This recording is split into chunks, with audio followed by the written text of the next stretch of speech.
Here is a shape we will take into it. I will add different features, make a structure there.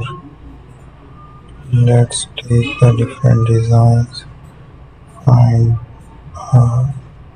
realistic features so that will impress you by using the different designs. I will take that shape here, made another one.